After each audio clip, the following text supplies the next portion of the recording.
Human, un podcast radio dédié à l'actualité et aux grands enjeux internationaux au travers du regard des acteurs de l'humanitaire. Une émission présentée par Pierre-Alain Gourion. Bonjour à tous, une nouvelle émission Human avec aujourd'hui un entretien avec l'une des vice-présidentes de la métropole. Elle s'appelle Hélène Dromain, la voici. Bonjour Hélène Dromain. Bonjour à tous. Merci d'être avec nous. Merci de votre invitation. Voilà, vous êtes Hélène Dromain, vice-présidente de la métropole, chargée de la coopération européenne et internationale et du tourisme. Effectivement, c'est ça.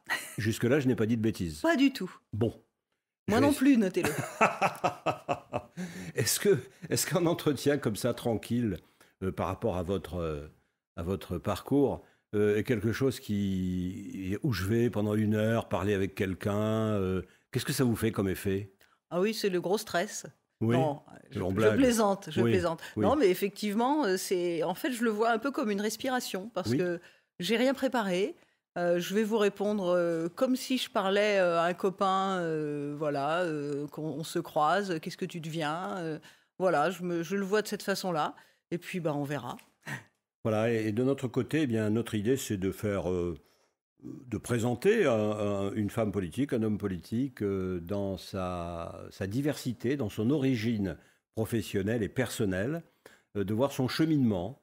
Et bien sûr, tout cela en relation avec le sens même de notre émission Human, c'est-à-dire autour de l'écologie et de l'humanitaire. Et de ce point de vue-là, on n'est pas trop mal avec vous. J'espère, on va voir à la fin, si vous le pensez toujours. On verra après, mais quand même, votre parcours. Donc on va partir de votre parcours, si vous le voulez bien, et vous demander, par exemple, comment vous venez en politique. Alors, je suis venue en politique un peu progressivement.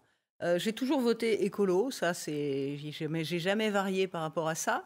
J'ai été assez militante dans des associations, dans des structures comme ça. Lesquelles par exemple? Par exemple, quand je suis arrivée à Francheville, je suis arrivée dans la région lyonnaise en 2001.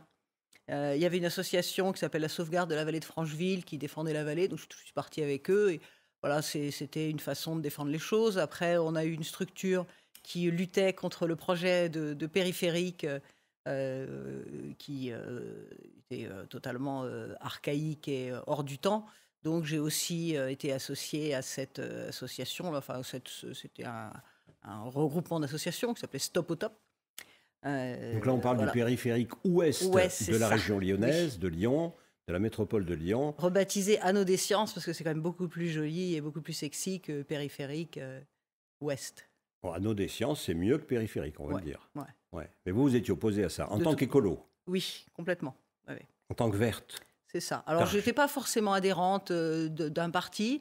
Je votais toujours pour, en gros, les Verts, quoi. Mais je n'étais pas forcément adhérente. Après, c'est venu progressivement. Je me suis présentée aux élections municipales à Francheville, dans l'équipe du maire de l'époque, qui était un peu pluridisciplinaire, plutôt socialiste. Et en fin de groupe, dans l'idée que j'avais pas trop de temps à consacrer à ça, donc je lui avais dit ok, je veux bien y aller, mais c'est pas pour être élue. Bon, finalement, j'ai fini par être élue sur la fin, et c'est vrai que j'y ai pris goût. J'ai trouvé que c'était intéressant. Je pense qu'on se pose tous la question de savoir à partir du moment où on a des convictions, soit on fait confiance en ceux qui agissent. Mais moi, c'est pas mon tempérament, et je me suis dit, agissons directement. Il faut prendre part au combat. On fait confiance ou on est dans la défiance? Aussi. Parce qu'on est beaucoup dans la défiance aujourd'hui. Mais moi, je fais pas partie des gens qui considèrent que les politiques sont tous achetés, qu'on peut pas leur faire confiance. Je pense qu'il y a beaucoup de gens, surtout dans les municipalités, les conseillers municipaux, c'est pas des gens qui font ça pour faire carrière. C'est des gens qui sont vraiment convaincus, qui ont vraiment une vision collective, et je peux vous dire que ça prend beaucoup de temps, ça prend beaucoup sur sa vie privée, donc c'est un réel engagement. Donc en tout cas au niveau des conseillers municipaux, j'ai absolument pas de doute sur le fait que les gens qui font de la politique, si on peut appeler ça des gens qui font de la politique, mais le font vraiment de manière sincère et dans l'intérêt général. Après, ils peuvent avoir des visions différentes de celles que j'ai, mais je mets pas trop de doute sur l'arrière-pensée. Vous considérez que globalement, les hommes et les femmes politiques de ce pays ne sont pas particulièrement pourris, ne sont pas particulièrement à honnir, ne sont pas particulièrement à critiquer, pas plus que les autres ou pas plus que dans d'autres métiers, c'est ça? Ça dépend un peu à quel niveau. Effectivement, sur les municipalités, j'ai aucun doute. Après, c'est vrai que les élus, les présidents de conseils régionaux, les députés, les ministres, c'est autre chose, quoi. Et moi qui suis élue depuis 2 ans à la métropole de Lyon, alors que j'avais, en dehors de ce mandat municipal, quasiment pas fait de politique, je vois bien comment on passe de n'importe qui à quelqu'un et comment ça peut éventuellement monter à la tête. C'est-à-dire que concrètement, vous avez vu des individus, hommes ou femmes, on ne va pas les nommer bien entendu, qui sont monsieur ou madame tout le monde, et puis qui tout d'un coup ont la tête qui bouillonne un peu, ils se prennent la tête, je ne sais pas comment on dit, c'est ça?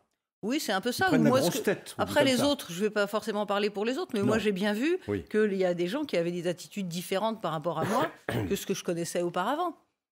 Simplement d'être accueillis un peu de manière, je ne vais pas dire servile, mais voilà, on nous attend, une fois, je suis allée à une réunion, c'était à l'Intercontinental, et c'était très drôle parce qu'il pleuvait des trombes d'eau, et c'était une réunion qui était organisée par la métropole, donc j'étais un petit peu la maître d'œuvre. Et quand je suis arrivée avec ma grande cape de pluie et mon vélo à la main, j'ai eu un monsieur qui m'a dit je vais m'occuper de votre vélo. Donc je lui ai dit vous êtes un véloturier sans doute. Voilà, ces choses, évidemment, ça me serait jamais arrivé. J'ai toujours l'habitude de me débrouiller avec mon vélo, ma cape, tout ça. Est-ce que vous êtes sensible à la flatterie? Alors j'espère pas trop. Je pense que je me rends compte de ces choses-là. J'essaye d'ailleurs souvent de le prendre avec humour, de faire des petites remarques pour dédramatiser tout ça. Je ne sais pas si ça tombe bien ou pas, mais en tout cas, j'essaye de faire ça. Après, c'est sûr qu'en politique, de la flatterie, il y en a beaucoup.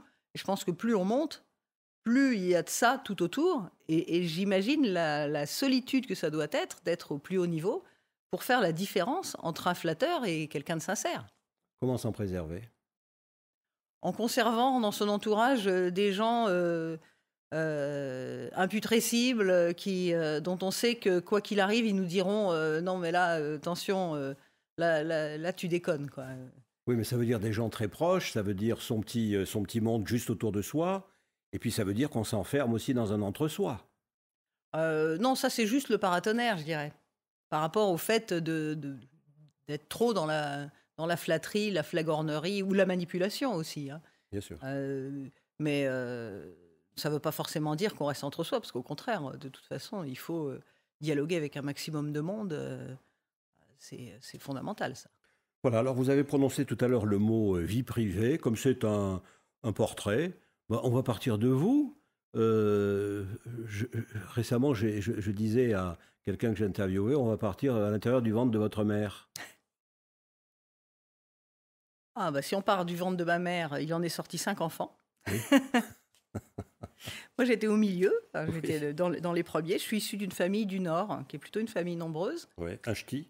Voilà. Ouais. Des ch'tis. Des ch'tis. On Ouais. dit ch'ti. Ça veut dire petit. Ah oui. Voilà, un ch'ti au ch'ti. Et puis ceux du Sud Petit sont des chic. grands. Ouais, faut croire. Ouais. Ouais. Je sais pas comment on dit, mais Mm, mm. donc oui, voilà, c'est une grande famille du côté j'ai beaucoup de cousins, de cousines un peu partout, très variés, beaucoup de métiers différents, assez bouillonnants. Près de la Belgique, donc on est où? Vers Arras, vers... Alors moi, je suis née à Lille, Ouais. mais après, on a beaucoup déménagé parce que mon père changeait de boulot régulièrement. Il n'était pas militaire, mais dans différents métiers. Et donc, j'ai vécu à Chartres, j'ai vécu dans l'Oise pas mal de temps, j'ai vécu en région parisienne. Voilà, c'était quand même plutôt dans le Nord, hein, tout ça, enfin, surtout par rapport à Lyon. Ouais. Il est intéressant de noter d'ailleurs ici que dans une ville comme Lyon, puisque on est à Lyon et on parle de Lyon, mais il y a bien d'autres villes que celle-là, qui passent pour une ville où les gens sont entre eux, eh bien on a un maire qui n'est pas du tout né à Lyon, Le président de la métropole, il doit être relativement lyonnais, mais beaucoup d'élus ne sont pas originaires de cette région et de cette ville. Et c'est intéressant parce qu'il y a une vraie mobilité à l'intérieur de ce pays, et une vraie mobilité politique que j'observe, et qui est peut-être relativement nouvelle, me semble-t-il. Mais bon, je vous laisse continuer sur votre itinéraire personnel, pardonnez-moi. Non, mais vous avez raison. Et effectivement, je vous disais, j'étais arrivée à Lyon en 2001, Ouais, après avoir vécu une dizaine d'années à côté de Paris. ouais. On a quitté Paris parce que, avec 3 enfants, on avait beau être pas mal installés, hein, on avait un bout de maison à Saint-Ouen. À l'époque, c'était pas bobo. On n'était pas trop mal, mais en fait, il y a eu quasiment un déclic. C'est très précis. C'était un dimanche du mois de mai. On s'était dit, on va emmener les enfants voir les roses de Bagatelle. Quand vous dites on, c'est avec mon mari. Avec mon mari et mes Ouais, enfants, voilà. ouais. On va voir le parc de Bagatelle, qui était un parc qui était pas très loin, hein, c'est à 15 km. Au nord de Lyon, oui. C'est au bord De du Paris. périphérique, hein, Oui, c'est oui, à voilà. Boulogne. À Boulogne. Et nous, oui. on était à Saint-Ouen, donc il fallait faire Oui, un oui. quart du périphérique. Oui. Et on a dû mettre 2 heures dans les bouchons pour aller D'accord. dans ce parc, parce que c'était un beau dimanche de mai et que tout le Mhm. monde avait eu la même idée. Mhm. Et on s'est dit, mais on est juste complètement fou. Enfin, on peut pas faire 2 heures de voiture pour aller s'aérer. Il y a un Mhm. problème. Mhm. Donc à l'époque, je travaillais dans une grande entreprise d'assurance française qui a des bureaux dans pas mal de villes. J'ai regardé ce qui était possible, ce qu'il y avait ailleurs. Il y a eu un poste à Lyon. J'ai dit, allez, je vais aller à Lyon. C'était un job que je connaissais absolument pas. J'ai appris. Je me suis dit, après tout, on peut toujours apprendre. Donc j'ai changé de métier, j'ai changé de ville. Et on s'est installé à 5, voilà, du jour au lendemain, à Lyon en 2001. Sur quelle qualité vous avez été recruté, à votre avis? Je sais pas, mais en fait, personne ne voulait de ce poste. Il y avait eu quelqu'un qui était arrivé juste avant, 1 an avant, et qui, au bout de 6 mois, était reparti à Paris parce qu'il avait dit non, mais là, je peux pas.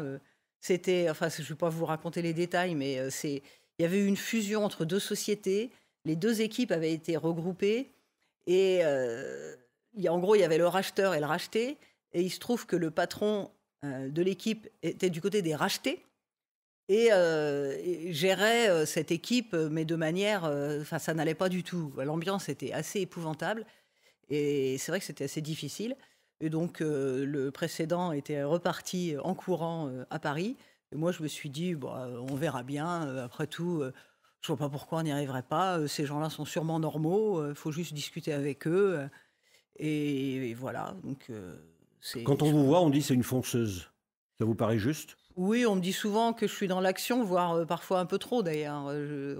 C'est ce qui semble ressortir de votre personnage, de votre physique, de votre présence. Voilà, c'est ma réaction. Oui. Lorsqu'il se passe quelque chose, tout de suite, je vais avoir le réflexe Boum, d'agir, de j'y faire vais. quelque chose. Oui. Ouais. Pas assez de temps pour réfléchir. Bon, bah, j'espère que je réfléchis encore un petit peu quand même, mais parfois après, ouais, effectivement. Voilà, donc, bon, ce bout de vie privée, il commence évidemment par des études. Vous faites quoi? Alors moi, j'ai fait une école d'ingénieur dans l'agroalimentaire à Lille, ce qui me ramenait, ce qui m'a fait que je suis revenue vivre chez mes grands-parents pendant mes études, ce qui était assez marrant. Ouais. Ça fait du bien de partir de ses parents? Oui, bah ça, de toute façon, j'étais partie même après le bac. J'ai passé 2 ans après le bac à Paris pour faire, enfin, ça s'appelle maintenant une licence 1. Et après, j'ai fait mon école après la licence. Donc, j'étais déjà partie. Et c'était, non, pour moi, c'était pas spécialement une délivrance, parce que j'étais pas très loin. Et non, c'était pas tellement. J'ai toujours été assez indépendante, hein, donc voilà, non, c'était assez. Mais Lille, c'est bien pour faire ses études, parce que l'ambiance est une ambiance étudiante qui est très sympa. J'ai appris à boire de la bière. Bon, ça, c'est un peu embêtant, mais Donc voilà. vous avez la descente facile? Non. C'est bon pour les campagnes électorales, ça. Oui, bah, pas trop non plus, parce qu'après, on risque de dire des bêtises. D'accord. Bon. Et donc vous êtes ingénieur agronome de profession? Oui, mais je n'ai jamais exercé cette profession, finalement. D'accord. J'ai commencé dans une société où j'ai travaillé 1 an là-dedans. C'était dans la distribution, c'était pas tout à fait mon truc. En même temps, j'habitais à Paris, hein, donc des usines agroalimentaires à Paris, ça court pas les rues non plus, hein. Alors j'aurais pu aller dans la recherche-développement, ou j'aurais pu aussi quitter Paris, mais à l'époque, c'était pas forcément évident. Et donc après, j'ai fait une reconversion, en quelque sorte, en allant dans l'assurance, où ils recrutaient des ingénieurs. Donc ça me serait pas venu à l'idée de faire ingénieur dans l'assurance. Et finalement, je me suis bien plu. Bon, au départ, je m'occupais de l'industrie agroalimentaire. Et pourquoi est-ce que les compagnies d'assurance recrutent des ingénieurs? Ça leur sert à quoi? C'est pour faire de la prévention sur les risques d'incendie, d'événements naturels, de tout ça. D'accord. Donc comme en fait, on va voir les clients, on visite les usines et puis on regarde quels sont les risques principaux et ce qu'il faut faire pour les prévenir. Et Faire puis de la évaluer, prévention permet de diminuer les risques, donc de diminuer les coûts d'assurance, etc. Oui, c'est ça. Et puis c'est aussi de voir si on peut assurer ou pas. Enfin, il faut que l'assureur sache ce qu'il assure. Si le Donc, bien je suis est assurable et quels Voilà. sont les risques qu'il encourt, etc. C'est ça. Après, il y a Oui. quelqu'un d'autre qui va tarifer, qui va dire à combien c'est assurable, mais il n'est pas forcément capable de dire que je sais pas, tel procédé de fabrication est plus ou moins risqué qu'un autre. Si stocker des palettes à 5 mètres de haut, c'est plus grave qu'à 3 mètres de haut, des choses comme ça. Alors, ce qui était marrant, c'est que moi, j'étais la première femme ingénieure préventionniste d'une compagnie française. C'était, on peut la nommer, non? Oui, si on veut, c'est l'UAP, personne ne connaît. D'accord. Ça Bah, n'existe l'UAP, plus depuis comment longtemps. personne connaît? Oui, je L'UAP, fais offense à personne votre connaît. âge, vous connaissez, mais Merci. désolée. Mais effectivement, ouais, ça n'existe plus. Mais D'accord. c'était une grande compagnie. Et c'était drôle parce que ça donne mon âge hein, quand même. Hein, tant pis pour la... Oui, pour tiens, je vous le C'est demande. pas très grave. Est-ce que vous le dites? Oui, j'ai Je 58 sais pas, ans. enlevez Voilà. 10 ans si Ouais. vous voulez. Voilà, c'est ça. et on dira- J'ai on- 85 ans à l'envers. 85 à l'envers, d'accord. Comprenne qui pourra. Ok. Donc en fait, ils ne voulaient pas prendre de femmes parce qu'ils se disaient Ouais. ça va pas passer chez les clients, une femme dans une usine, ça va faire bizarre. Ouais. Et quand on raconte ça aujourd'hui, ça paraît totalement incongru. Et oui. Mais il est où le problème quoi Et oui. Enfin, et c'était super d'être la première. C'est Oui. toujours bien d'être le premier ou la première quelque part. Oui. Donc, à condition d'être compétent, ce que j'espère j'étais. Parce que du coup, quand j'allais voir une usine, les gens appelaient, ils disaient j'ai eu votre ingénieur, c'était qui? Ouais, c'était une femme. Ah, c'était Hélène. Et voilà, j'étais D'accord. singulière. Du coup, on vous nomme, on vous remarque, on vous Oui, forcément. identifie. Bah oui, Oui, plus forcément. facilement. Ouais. D'accord. Bon, bah écoutez, vous êtes une femme. Et ben nous, on a un pianiste. C'est pas une femme, c'est un homme. Il n'est pas blanc, il est noir. Il s'appelle Alain Pierre et il improvise pour nous. Super. Écoutez ça.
Merci Alain, merci pour ces inventions musicales qui sont en rapport, calées ou décalées, avec ce dont nous parlons. Ce dont nous parlons, c'est la politique, avec quelqu'un qui vient de la société civile, qui n'est pas un politicien ou une politicienne de carrière.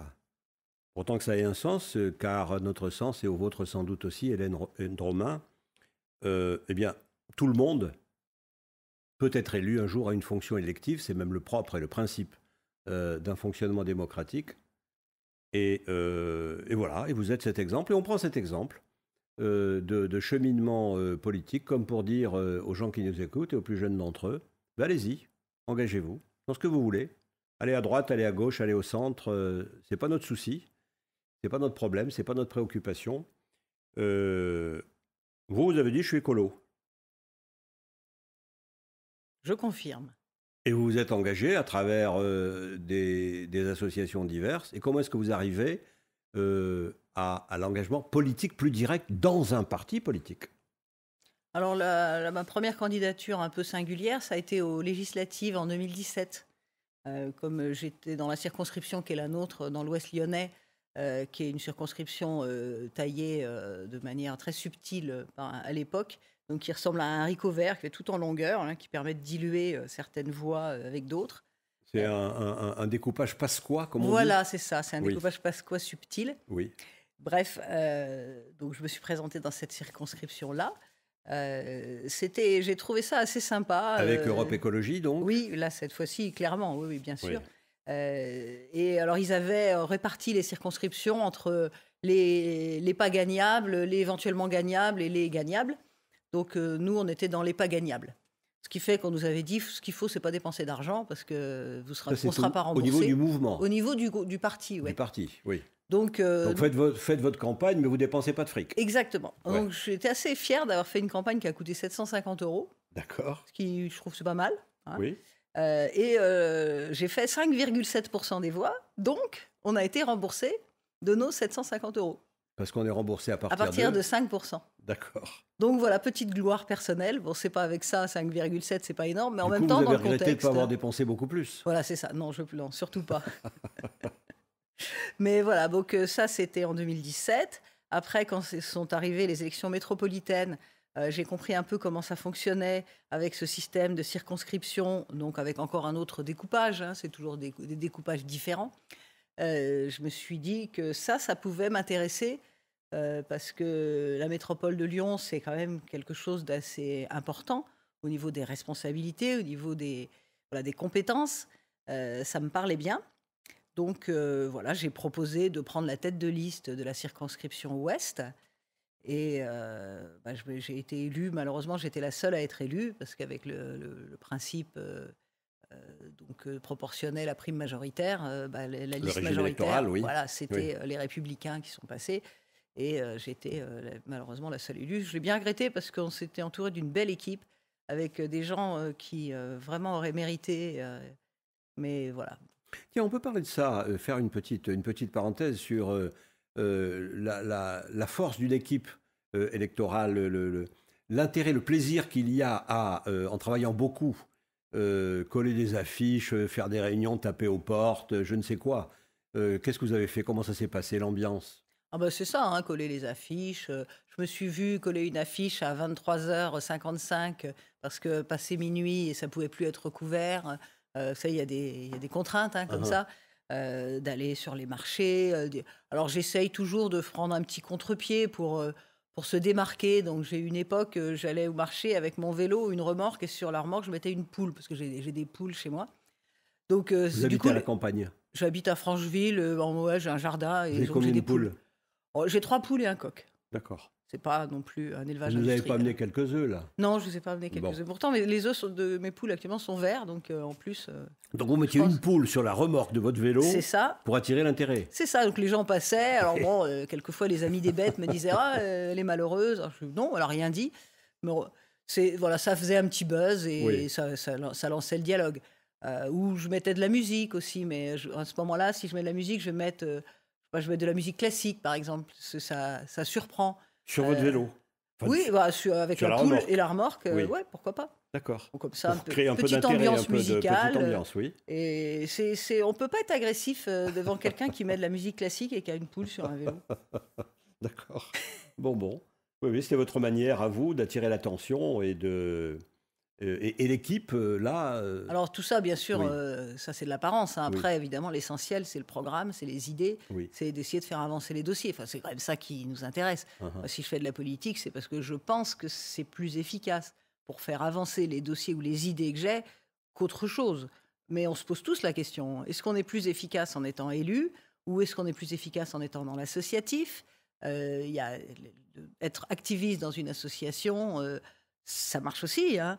Et la question, je me la pose toujours d'ailleurs. Peut-être qu'à l'issue de mon mandat, je me dirais, c'est bien, j'ai essayé ça, j'ai fait des choses, je suis contente, mais je vais aller maintenant plutôt du côté de l'associatif parce que peut-être ça marchera mieux, je ne sais pas, mais la question peut se poser. Ce qui est sûr, c'est que moi, ce que je ne conçois pas, c'est de se plaindre et de ne rien faire, quoi. Si on trouve que la situation n'est pas celle qu'elle devrait être, alors il faut agir, mais il ne faut pas compter sur les autres. Et c'est à la portée de tout le monde. Tout le monde peut s'engager dans une certaine proportion. Être conseiller municipal, ça ne prend pas énormément de temps. Après, bah, on peut être engagé, on peut être parent d'élève, on peut être... Mais ce que j'ai remarqué, c'est que c'était toujours les mêmes qui faisaient tout. Il y a aussi peut-être ceux qui, comment dire, n'ont pas soit les moyens intellectuels, l'envie, le goût, soit les moyens économiques, où la pression économique est telle que ça étouffe leur capacité d'initiative. C'est une question que je vous pose. Ah bah c'est sûr que c'est une très bonne question parce que ça pose aussi la question du coup de la représentativité. Parce que s'ils ne sont élus que des gens qui ont des métiers qui peuvent leur permettre de dégager du temps. Voilà, vous aviez un bon job, vous étiez bien payé. J'ai regardé la déclaration que vous avez dû faire à la haute autorité qui contrôle. Bon, vous aviez une belle situation. Ah oui, bah, je l'ai toujours parce que je continue à travailler en plus. Et vous continuez à travailler. Donc, la moitié du temps quand même. Bon, donc financièrement, ça va. Ah oui, oui, non, mais bien sûr. D'ailleurs, l'assurance, de ce côté-là, c'est quand même un secteur d'activité qui est assez privilégié, hein, j'en ai bien conscience. Ouais. Vous conseillez aux jeunes d'y aller? Ah oui, complètement. Oui. D'ailleurs, dans ma société actuellement, je recrute et on a un peu de mal à recruter alors que c'est quand même des jobs qui sont intéressants, qui sont très variés, qui ne sont pas spécialement contraignants. Bah dites-nous en quoi l'assurance est intéressante, parce que je ne suis pas sûr que les jeunes comprennent que l'assurance, ça soit quelque chose d'intéressant. Bah, moi, j'ai toujours été dans l'assurance des entreprises. Ouais. Donc, ce que j'avais comme matière, c'était le monde économique, c'est toutes les entreprises. Donc, c'est passionnant parce que on vous pose une question. À votre avis, est-ce qu'on peut assurer quelqu'un qui vient d'inventer, je ne sais pas, tel remède médical, mais qui est expérimental? Donc, on peut se dire, faut voir. Je vais demander à un expert ou à un pharmacien qui me dise si ça présente un risque.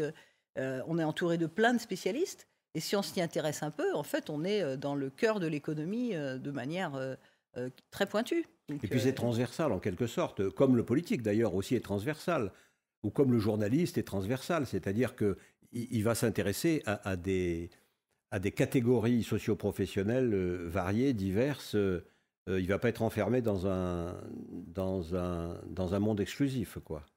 Alors, quand on est dans l'assurance des entreprises, on est quand même un peu dans un monde. Hein. Ah. Parce que les gens que je côtoie, c'est des chefs d'entreprise. Ouais. Bon. Comment vous les trouvez, tiens, les chefs d'entreprise français? Quand je leur dis que je suis élu écologiste, c'est souvent assez drôle. Oui, ça fait quoi? Alors, ils sont souvent surpris. Ça choque un peu. Mais je joue là-dessus aussi. Hein. Du coup, je lance le dialogue. Qu'est-ce que vous en pensez? Alors, ils me disent tous, nous, on est pour la transition écologique. Tout le monde est écologique. De toute façon, mais après, il y a un mais. Oui. Mais il ne faut pas non plus brusquer les gens. Vous comprenez, il y a des choses qu'on ne peut pas faire. Mais je pense que c'est important de dialoguer avec eux et puis de voir les obstacles, les vrais obstacles, et puis ceux qui n'en sont pas forcément.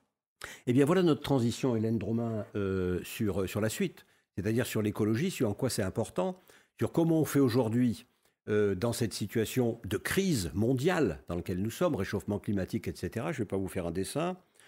Comment on fait pour réagir à sa place individuelle, à des places collectives associatives, à une place collective évidemment politique, et entre autres, dans une grande métropole française, 1,2 ou 3 ou 4 millions d'habitants, et qu'on est en charge des affaires. Qu'est-ce qu'on fait? Qu'est-ce qu'on peut faire? Et où est la limite de la capacité d'agir? Alors, je pense qu'il y a deux limites. Il y a une limite qui est matérielle, qui est les domaines d'intervention. Il y a des choses sur lesquelles on ne peut pas agir. Et la plus intéressante, c'est la limite temporelle. On est dans un monde qui fonctionne beaucoup en court terme. Et si on veut vraiment changer les choses, il faut forcément avoir un petit peu de temps. Et je pense que la subtilité, elle est un peu là. Comment prendre des décisions à long terme, mais de manière à ce que les gens perçoivent l'intérêt et pour qu'on soit encore là pour les mettre en œuvre au moment où il faudra les mettre en œuvre. C'est-à-dire sans prendre une claque aux élections suivantes. C'est ça. Comment être encore là, quoi. Oui. Donc faire la part des choses entre le court terme et le long terme, je pense que c'est compliqué en politique. Et j'espère que les gens, que les électeurs ont conscience qu'il faut donner un peu de temps. Il y a beaucoup de choses qui finalement s'arrangent facilement avec le temps. Je prends un exemple tout simple. Mon bureau professionnel est du côté du cours Lafayette et je me souviens il y a 5 ans ou 6 ans lorsque Dans la Grande Tour. non, c'est vers je suis place de l'Europe, D'accord. vers les Halles, quoi. Oui. Donc quand ils ont fait le C3, les lignes fortes de bus, et qu'ils ont réduit les voies de circulation, mais il fallait voir l'émeute et ce qu'on entendait. Tout le monde nous disait, mais les rues parallèles vont être embouteillées puisque on enlève des voies là. Il y avait des embouteillages tous les jours, ça klaxonnait. Aujourd'hui, vous passez cours Lafayette. Moi, l'autre fois, j'y suis passé le matin, au feu au tout début, là, après le pont. Il y avait 50 vélos, il y avait 2 bus, 3 taxis, il n'y avait pas de voitures. Et les voitures, elles ne sont pas ailleurs. Elles sont nulle part. Parce que les gens se sont aperçus que ça allait beaucoup plus vite autrement. Et le transfert se fait. Sauf que les gens qui ont pris la décision de faire ce changement-là, s'ils étaient repassés devant les électeurs 6 mois après, donc quand il y avait les klaxons et les émeutes, ils étaient virés tout de suite, forcément. Alors qu'aujourd'hui, tout le monde dit bravo, c'est ça qu'il fallait faire. Donc il faut laisser le temps pour que les choses s'installent et qu'on se rende compte qu'au quotidien, on vit mieux. Et effectivement, c'est ça qu'il fallait faire. Quelle est la durée de mandat d'un élu communautaire? 6 ans. En 6 ans, vous pensez que ça va le faire? Ça veut dire dans 3 ans? 4 ans, 3, 4 ans. Dans 4 ans. Ouais. Dans 4 ans, ça va le faire? Ou vous allez prendre On verra. une claque monstrueuse, aussi bien à la ville qu'à la métropole, parce qu'on va dire, attends, ils nous emmerdent la vie, ils nous empêchent de circuler en voiture. Moi, j'entends beaucoup de récriminations autour de moi sur ce sujet-là. C'est sûr. On verra. Je pense qu'il ne faut pas non plus qu'on soit obsédé là-dessus, Oui. en disant il faut absolument qu'on repasse. Oui. Déjà, moi, je dis, qu'on puisse au moins se regarder dans la glace et se dire on a fait le maximum. On a une grosse machine, on peut faire beaucoup de choses. On peut agir sur l'urbanisme, sur les déplacements, sur beaucoup de choses. Donc, au moins qu'on ait fait le maximum. Après, j'entends ça aussi. Mais je pense aussi que les gens se rendent compte que quoi qu'ils disent ou qu'ils fassent, même si c'est plus nous après, personne ne va augmenter la place de la voiture en ville dans une ville comme Lyon. D'accord. C'est certain, comme dans toutes les grandes villes. D'accord. Donc, dans tous les cas, c'est une tendance ancienne et qui va se poursuivre. Message reçu. Je vous propose une petite interruption non pas médicale, mais musicale. Ça, je ne l'avais encore jamais faite. Une interruption médicale, mais non, musicale. Avec qui? Avec Alain Pierre, évidemment. Écoutez.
Petite pause qui se termine. Nous sommes avec Hélène Dromain, vice-présidente de la métropole de Lyon, chargée des affaires de coopération européenne et internationale et de tourisme. Alors c'est un peu de ça qu'on va parler dans ce grand cadre général dans lequel nous sommes, vous, moi et le monde entier.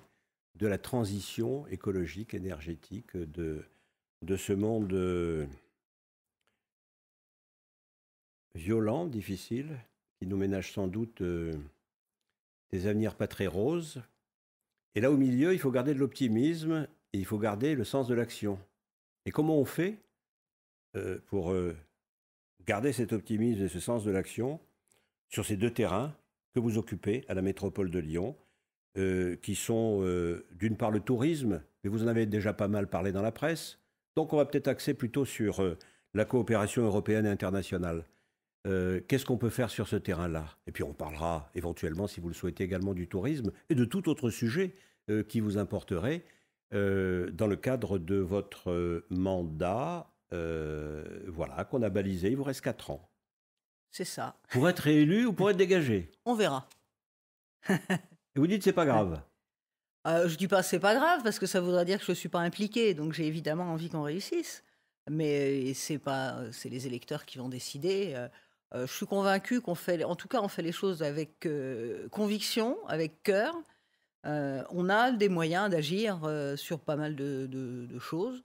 Donc, voilà, Oui. faut y croire. Voilà, parce que je vous interromps, en même temps, les deux majorités municipales et communautaires au niveau de la métropole dans la région lyonnaise ont brutalement changé, mais dans un contexte très particulier, qui était le contexte du Covid, et qui était le contexte d'une triangulaire très particulière. Et on a vu lors des dernières élections, en particulier l'élection présidentielle, eh bien que on ne retrouvait pas ce mouvement qui avait semblé être significatif en faveur des candidats écolos, qu'on ne retrouvait pas au niveau de la présidentielle, parce que le candidat de l'écologie, il fait un misérable Ah ben c'est sûr. 5%. Mais je pense que c'est vraiment l'élection présidentielle qui est singulière. Mais comment vous comprenez que le candidat écolo qui fait 5%, bon, il n'est pas plus mauvais qu'un autre, ce candidat, il n'était pas plus mauvais qu'un autre, alors que c'est un intérêt prioritaire de l'aveu même des Français dans les sondages. On est là dans une... Ah ben c'est sûr, c'est très paradoxal. Je pense qu'il y a eu beaucoup d'effets de vote utile par rapport à Mélenchon. Hein. Je connais beaucoup d'écologistes qui m'ont dit, effectivement, moi je suis, voire même des adhérents des Verts, hein, qui ont dit, étant donné que notre candidat n'a aucune chance, ce qui revient à donner tout le pouvoir au sondage, hein, alors je vais voter par celui qui en a un petit peu. Mais il aurait suffi que Yannick Jadot, à un moment, passe à 8-9%, un petit peu au-dessus, et on aurait eu l'effet dans l'autre sens, et que les gens se seraient dit « Ah, bah lui, il peut passer, et donc vote utile ». Donc, je ne pense pas que ça soit signe que nos idées... Je suis persuadée que nos idées sont quasiment, même sont majoritaires dans le pays. Tout le monde a des enfants. Tous les gens qui ont des enfants veulent un monde meilleur pour leurs enfants. On sait bien qu'on ne peut pas continuer comme ça. Il y a les manifs climat, c'est vraiment une priorité, le climat. La biodiversité aussi, c'est essentiel.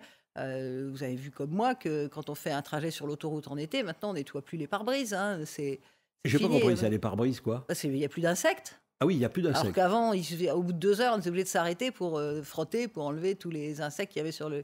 Voilà, donc il n'y a plus d'insectes, il n'y a plus d'oiseaux, il n'y a plus de pollinisateurs. Enfin, c'est la perte de la biodiversité, c'est... Et les jeunes en ont conscience et ils nous interrogent en permanence. Ils disent, mais qu'est-ce que vous faites? Quel est le monde que vous nous laissez? Donc, tout le monde a bien ça en tête. Après, effectivement, il faut convertir ça politiquement. Alors, une des réponses, c'est que la présidentielle, ce n'est pas une élection pour nous. En même temps, c'est un passage obligé, mais parce que les écologistes ont intrinsèquement un fonctionnement collectif.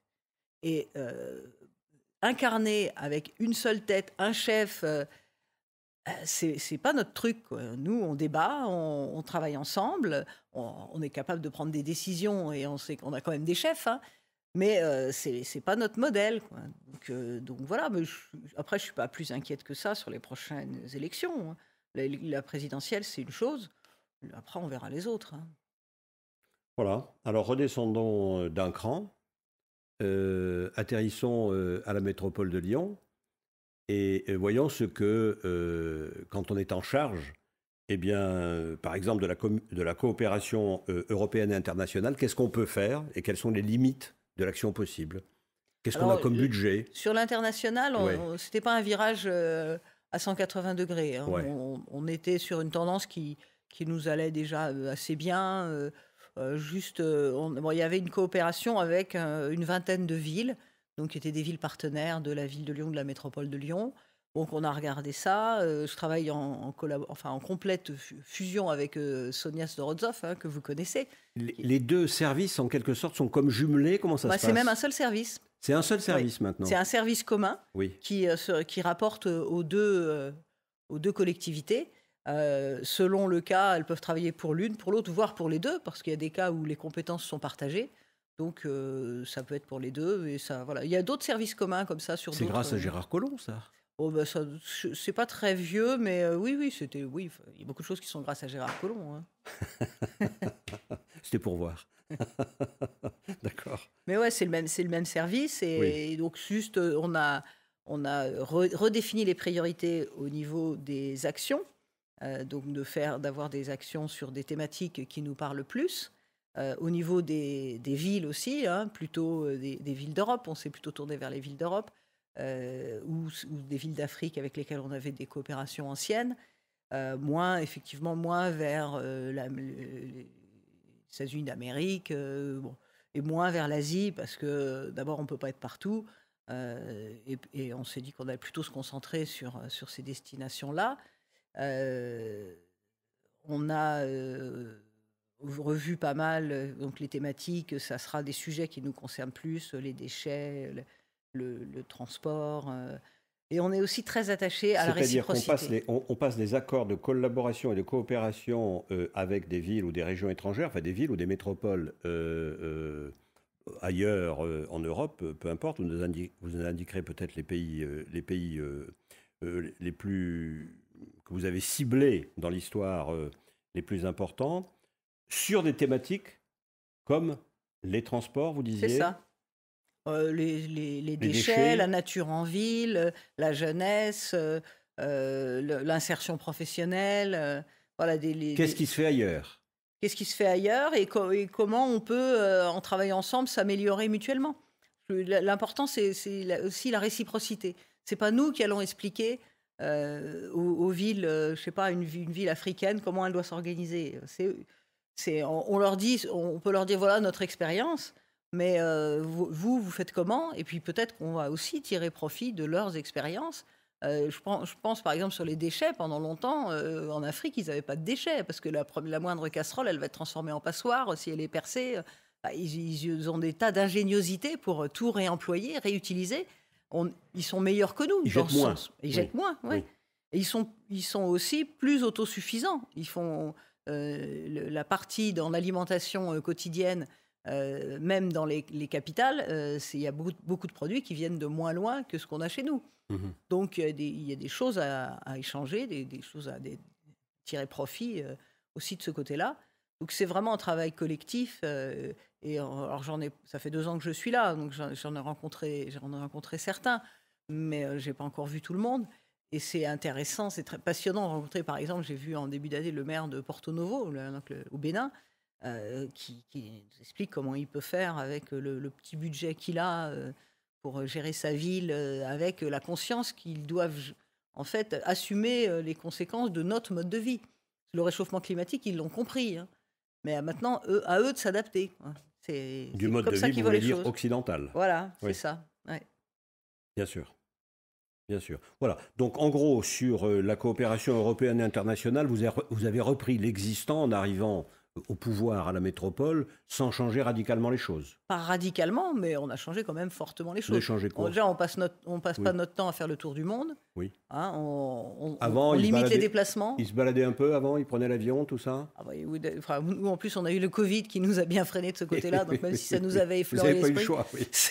C'était sans objet. Oui. Mais il y avait beaucoup de déplacements. Puis il y avait, je pense, une vision un peu différente sur l'aspect économique. Là, il y a vraiment une différence.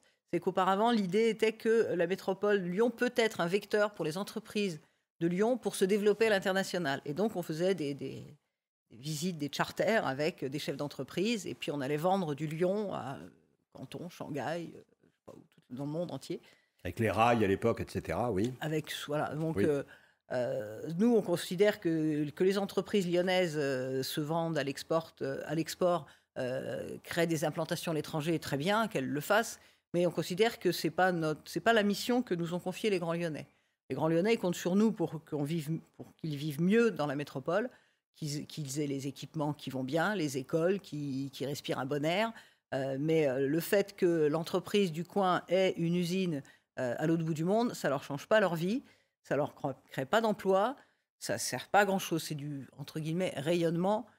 Pour moi, on n'a pas besoin d'aller plus loin que ça. C'était très bien de le faire à une époque. Aujourd'hui, c'est pas nécessaire. Donc, on laisse d'autres structures s'occuper de ça. Je parle la CCI, par exemple. La Chambre de commerce et d'industrie, oui. Voilà. Oui. Là, c'est sa mission. Mais nous, on n'a pas vocation à aller sur ce terrain-là. Et vous allez aller sur quel terrain plutôt, donc? Sur les sujets que je vous disais tout à l'heure, les thématiques que je vous disais tout à l'heure, voilà, et les échanges. Alors, avec les villes européennes, ça sera plutôt sur la façon dont la ville s'est adaptée à, je sais pas, comment réduire la place de la voiture. On a fait pas mal de benchmark, pas vraiment de mots en français, comparatifs. Oui, dites-nous ce que c'est. Vous êtes une femme d'entreprise. Benchmark, c'est une espèce d'étude de concurrence, quoi, on va dire. Voir ce que font les autres. Donc on l'a fait sur la thématique du vélo. On est allé voir pas mal de... Vous êtes allé voir où?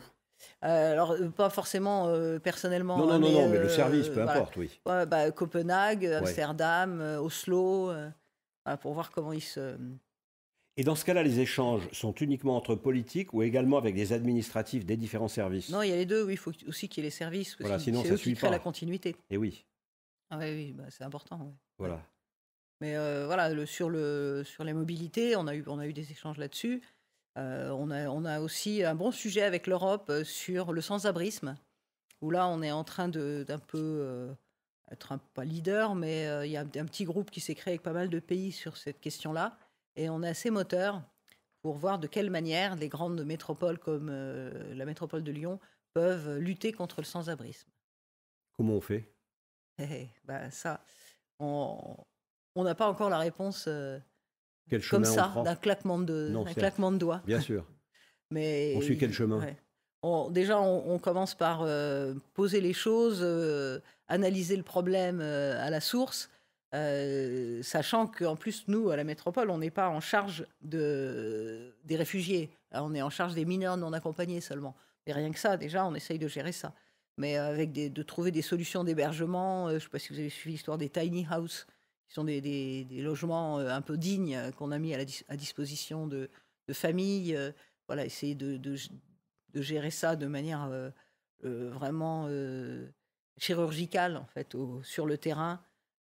Dialoguer, on compte beaucoup sur les associations qui sont là-dedans. Hein, c'est sur toutes les structures qui travaillent sur ces sujets-là.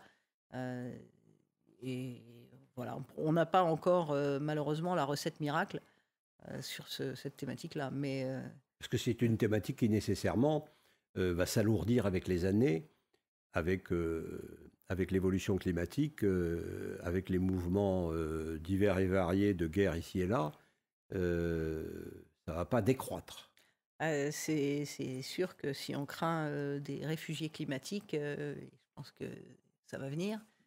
Il va falloir aborder sérieusement le problème. Mais le problème à la source, c'est le logement, c'est la construction de logements, c'est aussi le coût du logement. C'est un tout. Hein. D'ailleurs, la question du sans-abrisme, elle est prise en main par Renaud Père, chez nous, qui est chargé du logement. C'est logique. Bien sûr. Voilà, donc pas de recette miracle, mais des avancées, des modifications relativement légères en matière de coopération, mais quand même significatives, c'est ce que vous exprimez. Pour l'instant, on a commencé par un observatoire. Ouais. C'est déjà ça, parce Oui. que, en fait, pour l'instant, il n'y avait rien. Ouais. Donc un observatoire du sans-abrisme au niveau européen. Voilà, on a avancé sur ce point-là. Ça peut paraître largement insuffisant, surtout pour ceux qui sont dans la rue, mais c'est une étape. Et les associations avec lesquelles vous travaillez sont des associations plutôt importantes, plutôt petites, plutôt... Oui, il y a de tout. Oui. Avec tout le monde? Oui. Pas d'exclusives? Non. Ceux qui sont très militants? C'est pas ce qu'on regarde, c'est la façon dont ils travaillent. Hein. Ceux qui vont, par exemple, aller chercher du squat, Comment vous faites? Comment vous gérez ça? Là, ça sort un peu de mes domaines de compétences. Non, j'avoue. non, certes. Donc je ne sais pas exactement, il faudra Mais poser la question à Renaud Père, mais je n'ai pas entendu dire qu'il y avait... Alors après, il peut y avoir, bien sûr, hein, la différence, surtout quand on a été soi-même militant et qu'on devient élu, oui, parfois on est obligé de changer de posture. et oui. Ça, c'est le réalisme, parce que c'est normal, chacun est dans son rôle. Le militant, il ne faut pas qu'il nuance. Ah oui, Faut bon, qu'il enfin, si exige. chacun est dans son rôle et si quand je suis dans l'opposition et quand je suis militant, je dis une chose et puis je deviens élu et je dis le contraire Ah, parce faut qu'il y a pas des dire le réalités qui contraire. sont là, ça va pas non plus. Ah ben non, il ne s'agit pas de dire le contraire, mais il s'agit de peut-être pas aller à 100% dans ce que demande le militant, parce que juste on a des moyens financiers limités ou des capacités limitées, d'expliquer les choses. Mais non, sinon, là, si on fait Oui, mais ça, cette si on est en distorsion, contradiction, cette distorsion entre l'envie du militant, sa demande, sa réclamation, sa protestation, et le réalisme de celui qui est aux affaires, parce qu'il a cherché à être aux affaires, cette distorsion, est-ce qu'elle n'est pas à la base, justement, de la désaffection de nos citoyens à la politique? c'est possible. C'est possible. En même temps, je ne sais pas quelle est la solution, parce que de toute façon, on a toujours des moyens limités et on doit toujours faire des choix. Gouverner, c'est choisir. Donc, on a toujours des arbitrages à faire. Le tout est au moins de le faire en conscience, d'expliquer les choses et de ne pas se déjuger, de pas se contredire. Mais d'expliquer aux militants, ben, on a bien compris ce que tu disais, on va le faire, mais on va peut-être pas le faire en 1 an, on va le faire en 3 ans ou en 5 ans. Il n'a pas forcément envie d'entendre ça.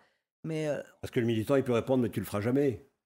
oui, il peut, bien sûr, mais il faut avancer pas à pas. Le réalisme. Oui, parce que là, de toute façon, on ne peut pas inventer, on peut pas accélérer le temps et on ne peut pas non plus inventer des moyens qu'on n'a pas. On a pas mal de moyens à la métropole, hein, mais Votre budget, par exemple? c'est 3,8 milliards.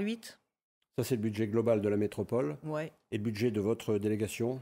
Alors, il n'y a pas vraiment un budget de la délégation, donc je ne peux pas vous répondre exactement. Déjà, sur le tourisme, c'est à C'est part. disséminé. Oui, Oui. il y en a un peu partout. Par exemple, sur l'Europe, Mhm. on a un service qui est assez étoffé, qui est d'ailleurs super compétent. On a même quelqu'un à Bruxelles en permanence. Donc leur boulot, c'est d'aller trouver des projets dans lesquels on puisse rentrer et qui nous permettent d'avoir des financements ou d'avoir aussi Donc des financements communautaires affectés à la Voilà, métropole de Lyon. oui, oui. Oui. Ou des projets qui sont communs avec d'autres villes. Oui. Ça, on aime bien ça. Oui. Parce que aussi, on s'enrichit mutuellement. Oui. Donc là, peuvent nous dire, bah là, il y a en ce moment un projet sur... C'est, semble-t-il, d'ailleurs un choix européen que l'on retrouve à notre niveau quand on sollicite des subventions. Associations qui fabriquent de la radio et de la télévision, on nous dit « Ah mais associez-vous avec d'autres Ouais. ». Et finalement, c'est vrai que c'est pas mal, parce que ça nous oblige à nous ouvrir à d'autres structures et on apprend à travailler un peu différemment. C'est Même vrai si que- parfois c'est un peu compliqué. C'est vrai que l'Europe aime bien ça, Ouais. qu'on s'associe. Ouais. Et pareil, dans la coopération internationale, je parlais de Porto Novo tout à l'heure. À Porto Novo, on travaille aussi avec la communauté de Cergy-Pontoise, qui est plus petite que nous en dimension, mais c'est pas la même nature de collectivité. Et c'était très intéressant d'être là-bas en même temps qu'eux, parce que on s'est aperçu qu'on n'avait pas forcément exactement la même vision, et on s'enrichit mutuellement. Donc c'est très bien ça. Il y a des contacts entre métropoles importantes, Marseille, etc., entre vous pour faire des comparaisons justement de gestion des territoires, etc. Oui, oui, bah, il y a beaucoup de réseaux, hein. Oui. Il y a des réseaux français. Par exemple, France Urbaine, c'est un réseau qui est important, Oui. qui relie les différents élus locaux entre eux avec des groupes de travail. Donc, il y en a un sur le tourisme, il y en a sur l'Europe. Donc là, ça nous apporte beaucoup. Après, on a des réseaux européens aussi, éventuellement des réseaux européens thématiques. Par exemple, il y a un réseau sur la lumière, les villes liées à la lumière. Mhm, mhm. Il y a des réseaux sur la gastronomie, sur la soie aussi, parce qu'on veut faire de Lyon une capitale de la soie. Enfin, Lyon est une capitale de la soie. Donc, capitaliser là-dessus, aussi bien du point de vue touristique, une de mes casquettes, que du point de vue économique, comment aider les entreprises qui travaillent autour de la soie, que du point de vue culturel aussi, c'est historique. C'est quoi la soie pour Lyon? Toutes les canuts, toutes les histoires. Voilà, c'est un exemple. Et Le rapport avec la Chine, etc., etc. Alors, bah, effectivement, il n'y a pas que la Chine dans la soie, hein. Il y a aussi le Brésil, il y a aussi il y a pas mal d'autres producteurs, mais oui, il y a des relations avec la Chine. C'est une relation historique ancienne de Lyon avec la Chine. Ouais. Le tourisme? Ah, le tourisme. Alors, Parce qu'il nous reste pas longtemps. pas longtemps. Il nous reste quelques minutes. Eh ben, le tourisme, voilà. là aussi, on a été impacté par la crise Covid, évidemment. Donc, la décision qu'on a prise, c'est de discuter avec les gens. On a utilisé le temps pour monter ensemble un projet collectif. Et donc, en gros, en un an, on a rédigé avec les professionnels du tourisme le schéma de développement du tourisme responsable. C'est un grand mot, mais c'est comment on voit le tourisme dans les années à venir et comment on va le faire ensemble. C'est-à-dire que vous avez saisi l'opportunité du Covid où on était enfermé, mais on pouvait faire de la visioconférence, pour dire on se met en relation avec les pros du tourisme. Exactement. Et on voit comment on fait. C'est ça. Et en quoi nous, on peut impulser des politiques qui nous paraissent cohérentes avec notre programme. C'est ça. C'est juste Oui, c'est ça. Et on s'est aperçu qu'on était déjà assez en phase. Hein. Oui. Ils avaient bien compris que les touristes demandent aujourd'hui autre chose que simplement aller prendre des photos devant un beau monument, mais vivre quelque chose. Aussi avoir bonne conscience, de se dire qu'on n'a pas trop d'impact carbone. Donc jouer sur déjà Vous quel distribuez touriste de la on bonne veut. conscience. Si on veut. Ouais. Hein? Oui, parce que si un touriste qui vient à Lyon pendant une semaine se dit effectivement, je suis venu en voiture, j'ai fait 4 heures de voiture, mais je suis resté une semaine. Et puis une fois que j'étais à Lyon, je me suis plus déplacée qu'en vélo parce que j'ai trouvé un loueur de vélo super bien et j'ai tout fait à pied parce qu'on peut tout faire à pied quand on reste dans le centre. On se sent mieux, il se sent mieux. Donc il a de la bonne conscience. Mais c'est pas un mauvais compte. Hein.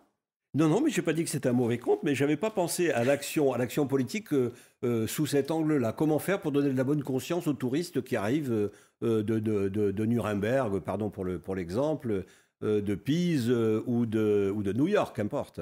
Nous, on est content que les touristes viennent, parce que ça fait marcher l'économie, on en a quand même besoin, il faut qu'il y ait de l'économie. Donc, qui viennent, mais qui restent le plus longtemps possible. Et quand ils sont là, qu'ils aient le moins d'impact possible sur l'environnement, ça nous va bien. Hélène Dromain, merci pour votre présence avec nous. Merci pour cet entretien. Je retiens que vous n'êtes pas une distributrice de bons points. Voilà. Mais je vous propose quand même une image sonore pour conclure avec Alain Pierre. Merci à vous. Merci et merci Alain Pierre.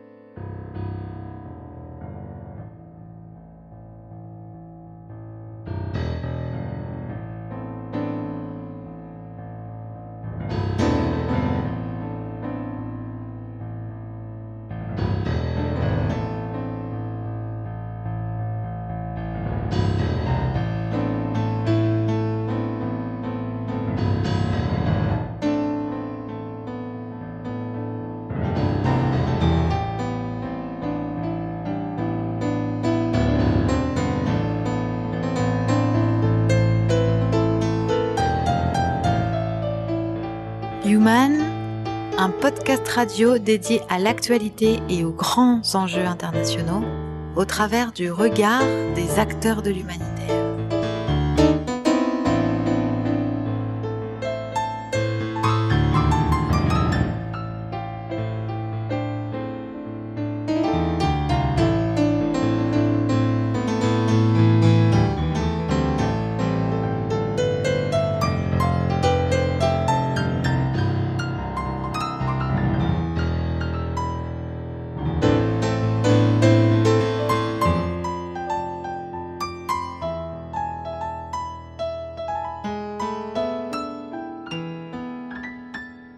Une émission présentée par Pierre-Alain Gourion.